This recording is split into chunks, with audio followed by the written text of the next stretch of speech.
The Unseen Shadows. I returned to the family mansion after my grandfather's death, a towering Gothic structure overshadowed by gnarled trees. Its hallways echoed with the whispers of past generations, and the air was heavy with the scent of time-worn wood and forgotten secrets. But, underneath the aged charm lurked an unease, an impression of being watched by unseen eyes. My nights were plagued by restless sleep and harrowing dreams. I dreamt of shadows skulking around my room, stretching and contorting into grotesque shapes. These were not ordinary shadows, they seemed almost sentient, shifting independently of their casters, defying the rules of light and perspective. I awoke each night in cold sweats, the echoes of silent whispers trailing off in my consciousness. One night, I woke up to the chilling sensation of an icy touch. I saw a shadowy figure at the foot of my bed, a formless, darkened mass. A thrill of terror ran through me as it spoke, its voice resonating in my mind, a chilling symphony of despair. It claimed to be an entity from the shadow realm, a place devoid of light and hope. It fed off fear and thrived on torment, a parasitic creature of the dark. My once familiar home became a labyrinth of dread. The portraits on the walls seemed to watch me with hollow eyes, the silence of the house was broken by the insidious whispers of the shadows. My own reflection twisted into monstrous shapes, mimicking my growing fear. I felt my sanity slipping, drawn into the growing darkness that clouded my home and mind. The shadow revealed its purpose one harrowing night. It aimed to engulf our realm in eternal darkness, breaking through the veil separating the shadow realm from ours. Its admission was as chilling as it was intriguing. It was not born from evil, but a desperate desire for existence. A creature banished to the shadows, yearning for reality. Determined to fight, I turned to ancient tomes left behind by my ancestors. Their cryptic pages hinted at ways to deal with ethereal beings. One passage in particular struck me: to conquer the shadows, one must first conquer the shadows within. The key to my struggle lay within me. In my desperate bid to reclaim my home, I embraced the shadows within. I allowed myself to face my fears, to accept my insecurities and doubts. The shadows within me began to lose their power, and with it, the entity seemed to weaken. The confrontation came on a night of thunder and lightning. The entity, now visibly weaker, tried to sow the seeds of fear within me. But I stood resolute, facing it with a newfound inner strength. A grueling battle of wills ensued, my fear waning as I held my ground, eventually forcing the entity to retreat. The next morning, the mansion seemed lighter, the whispers were gone, and my reflection no longer twisted into grotesque shapes. I had confronted the shadows within and outside me. The mansion felt like a home once again, a place of warmth and memories rather than dread. As the first rays of dawn broke through the clouds, I realized the mansion had changed me. I had seen the unseen shadows, faced them, and won. Fear no longer held a grip on me, and the mansion had become a beacon of light in the darkness, a fortress that had stood against the shadows and won. The silence was comforting now, the old wooden floorboards told stories of resilience, and the portraits smiled in the morning sun. Every room was a testament to the battle I had won against the unseen shadows. I took it upon myself to learn more about these unseen entities. The ancient books in the mansion library became my constant companions. I intended to protect my home, to prevent any such occurrences in the future. Life had bestowed upon me a new purpose, a calling that was as thrilling as it was daunting. In my study of the ancient texts, I came to understand the essence of these shadow creatures. They were not inherently evil, but a reflection of our fears and insecurities. They existed in the periphery of our consciousness, hidden in the dark corners of our minds. Their power lay in our fear, and our inability to face these fears gave them strength. The mansion became a sanctuary for me, a place where I faced the darkest parts of myself and emerged victorious. I began to see life in a new light, no longer afraid of the unseen or the unknown. The mansion stood as a symbol of my victory, a lighthouse standing tall against the shadowy storm. Life had come full circle. What had started as a harrowing encounter with the unseen had turned into a journey of self-discovery and strength. The mansion, once filled with unseen shadows, was now filled with a warm glow of knowledge and bravery. The shadow creature's whispers had been replaced with the sound of my laughter and the rustling of old book pages. I realized that my story was not just about survival but also transformation. I had not just fought off an otherworldly entity but had also managed to face my deepest fears. My encounter with the unseen shadows had changed the course of my life. As I walked through the mansion halls, I knew that the path ahead was filled with purpose and courage. Sitting in my grandfather's old study, looking out at the dawn, I knew that the shadows would never leave me entirely. But I wasn't afraid anymore. They were not the unseen monsters but parts of me. Parts that I acknowledged and understood. Parts that no longer controlled me. Life was no longer a tale of dread and despair. It was a testament to resilience, to the human spirit's strength, and our ability to face the unseen and come out stronger. The shadows might still be there, lurking in the corners, but I knew I had the strength to face them. I was ready for whatever lay ahead. The unseen shadows were now a part of my existence, a reminder of the battle I had won. A reminder of the darkness that I had faced and conquered. The mansion was my fortress, and I was its fearless guardian. My story was a story of darkness and light, fear and courage, and above all, of the unseen shadows. The end? Whispers from the basement. My name is Eli and I am a writer. I moved into the old Victorian house because it seemed like the perfect place to stimulate my creativity, with its overgrown gardens and towering, ancient trees. Its old-world charm enchanted me and the whispers of a forgotten past echoed through the hallways.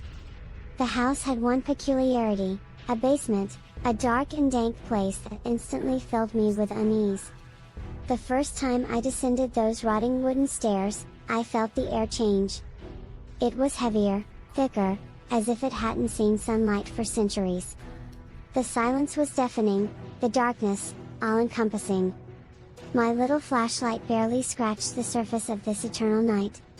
There was a smell, too, earthy and stagnant, like old water and decayed wood, mixed with something metallic? Like the tang of blood. I found old furniture in the basement, covered in dusty white sheets. Aged wine bottles, rusted tools, forgotten trinkets, all shrouded in shadows. But it was the whispers that caught my attention. Inaudible at first, like a soft sigh, but growing louder with every passing night. Barely perceptible words that curled around my subconscious, never quite revealing their secrets. I tried to ignore the whispers, believing my writer's imagination was playing tricks on me. But as days turned into weeks, I found myself increasingly drawn to them. The basement became an obsession, its dark, dank corners whispering sinister lullabies that lured me in. I'd find myself standing at the top of those stairs, peering into the gloom, the whispers coaxing, pleading, demanding. The rational part of me screamed that this was just an old house settling, but deep inside, I felt a growing dread. One night, sleep eluded me as the whispers crawled up from the basement, slithering into my room, wrapping themselves around my restless mind. I lay there, trapped in the echoing murmurs that seemed to come from nowhere and everywhere at once. I knew then that I could no longer ignore them. I needed to understand. With my heart pounding against my ribcage, I descended the creaking steps. The whispers became a chorus of voices, their ethereal words intertwining, creating an eerie symphony of sound. The darkness seemed alive, pulsating with an unspoken fear, and I felt the cold tendrils of dread curling around me. I fumbled for the light switch, but the bulb sputtered and died, plunging me into a sea of blackness. The whispers seemed to be coming from behind a wooden panel, an irregularity in the otherwise smooth wall. With trepidation, I reached out to touch it, only to recoil as a jolt of icy energy surged through me. My heart pounded against my chest as I pushed against the panel, revealing a hidden room. As my flashlight pierced the darkness, it revealed an unsettling sight, shackles affixed to the walls and a disturbing collection of rusty surgical tools gleaming ominously in the dim light. As the horrific implications of what I discovered sunk in, the whispers fell silent, replaced by the sickening sound of my heartbeat echoing in the deathly silence. The metallic smell was stronger here, the air tasted of fear, and the walls seemed to bleed despair. The whispers started again, this time taking on the tone of screams and sobs, echoing the pain and suffering that once existed in this concealed chamber. They implored me to help, to release them from this eternal torment. Their desperation filled the room, amplifying my terror. In my fear, I dropped the flashlight, and as it flickered out, the room plunged back into darkness. The sound of whispers was now drowned by my own heartbeat, throbbing in my ears. The enormity of the situation bore down on me, pressing me into the cold stone floor. As I groped for the flashlight, my hand brushed against the cold, rusted shackles. I could almost feel the raw desperation of those who'd been restrained here. It was as if the remnants of their terror were imbued into the metal, seeking solace in my touch. I found the flashlight and switched it on, the sudden illumination revealing the room in all its grotesque glory. I felt the walls close in on me, the room spinning as panic took hold. I knew then that I was not alone. I was surrounded by the lost souls trapped in this gruesome place. In my terror, I scrambled back to the panel, pushing it shut with a trembling hand. The sound echoed through the now silent basement, an eerie, final chord to the symphony of screams.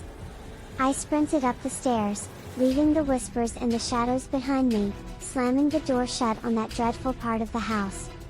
For days, I lived in a daze, the horrifying events of that night replaying in my mind. The house was no longer an enchanting haven, it had become a monument to horror, its shadows housing the memories of the damned. I couldn't escape the whispers, they seeped through the floors, permeating my dreams, gnawing at my sanity. In a desperate bid for peace, I enlisted the help of a local priest to cleanse the house. He performed a ritual to appease the restless spirits, his solemn prayers echoing through the tainted halls. But as he descended into the basement, his face blanched, and I saw a flicker of fear in his eyes. He emerged from the basement hours later, pale and shaken, confirming my worst fears. The house was indeed haunted by the souls of those who had suffered in that hidden room. He assured me he had done his best to set them free, but it was up to them to move on. The whispers quieted after that, reduced to faint murmurs that faded with each passing day. I found a measure of peace, but the house never regained its former charm. It remained a grim reminder of the hidden evils that lay beneath its genteel facade. In time, I left the house, unable to bear its haunting legacy. Yet even now, when the silence of the night wraps itself around me, I can still hear the whispers from the basement, echoing their tales of torment, a chilling reminder of the horror I once faced. The end? Eyes in the attic. It was the allure of the unknown that drew me to the sprawling manor at the edge of town, one that had stood vacant for years. As an aspiring author, the air of mystery surrounding the old house intrigued me. The whispers of its storied past stirred my imagination, and I envisioned a novel brewing from its aged walls and timeless secrets. So, I packed my things, ready to breathe life into a house abandoned by time. Upon my arrival, the house stood like a relic, proud and eerie amidst a neglected garden overgrown with weeds. Its faded brick walls and dilapidated roof gave an impression of antiquity, of stories untold, and secrets kept. One feature, however, piqued my interest more than any other, an attic window, circular and glassless, gaping like a hollow eye socket. It stared out blankly, almost as if watching me, and in its eerie gaze, I felt an unsettling mix of curiosity and fear. My first few days in the house were uneventful. The familiar sounds of an old house settling in at night, the whispering winds, and the creaking wooden floors were comforting, almost like a lullaby. My creativity flourished in the solitude, and my novel began to take shape. But as I immersed myself in the house's history, strange things began to happen. The first occurrence was subtle, a low thumping sound from above, like something heavy being dragged across the attic floor. I brushed it off as a trick of the wind or perhaps a wandering critter that had made the attic its home. But as the thumping persisted over the next few days, followed by an eerie scratching noise, my rational explanations began to falter. One night, curiosity got the better of me, and I decided to investigate. The ascent to the attic was a winding one, a narrow staircase spiraling upwards like a coiled serpent. The air grew colder as I ascended, my hands trembling as I gripped the rickety wooden banister. The attic was a sea of shadows, full of forgotten heirlooms and dusty furniture shrouded in sheets. My flashlight cut through the darkness, revealing dust particles floating in the stagnant air. As I made my way through the debris of yesteryears, I felt an odd sensation of being watched. It was as if hundreds of unseen eyes were boring into me from the darkness. Suddenly, my light caught something that made my blood run cold. Lying amidst the dust and cobwebs was a collection of glass eyes, eerily realistic, their various colors gleaming in the dim light. Each one was meticulously placed to face the entrance, their lifeless gaze fixated on the spot where I stood. It felt as if they were watching me, tracking my every move. An icy shiver ran down my spine, and I stumbled backwards, knocking over a stack of old boxes. A sharp gasp escaped my lips as the glass eyes seemed to follow my movements, their unwavering gaze sending waves of dread through me. The chill of fear was so real that I could taste it, bitter and metallic in my mouth. I bolted from the attic, fleeing the sinister tableau. Days turned into sleepless nights, the haunting images from the attic consuming my thoughts. The hollow attic window took a more menacing form, a vacant eye watching me, mirroring the chilling spectacle in the attic.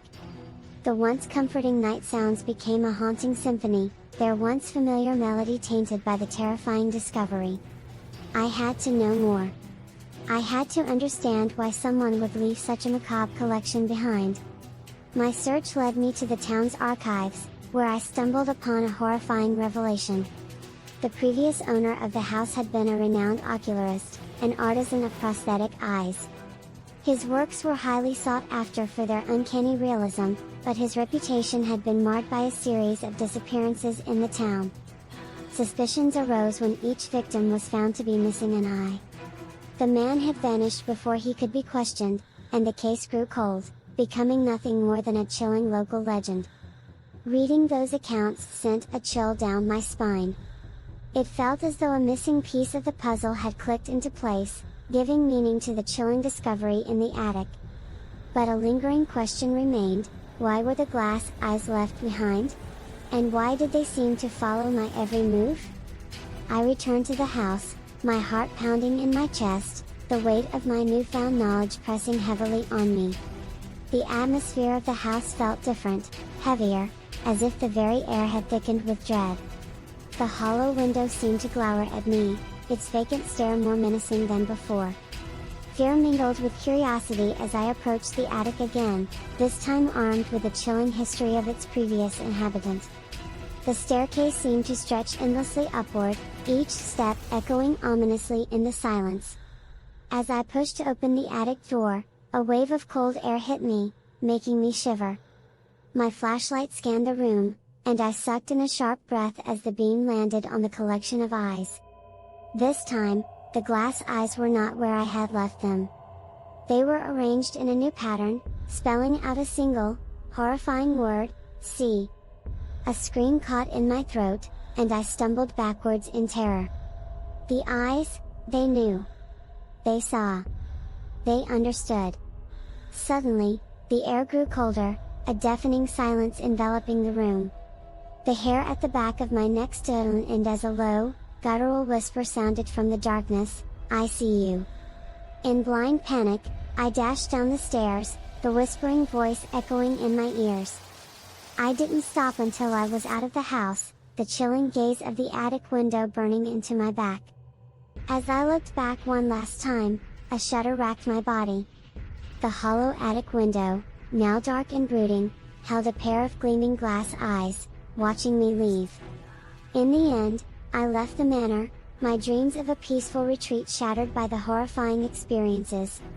The novel I'd planned to write took on a different form, morphing from a tale of timeless secrets to a chilling account of my encounter with the eyes in the attic. Even now, as I pin down my experiences, I can't shake off the feeling of being watched.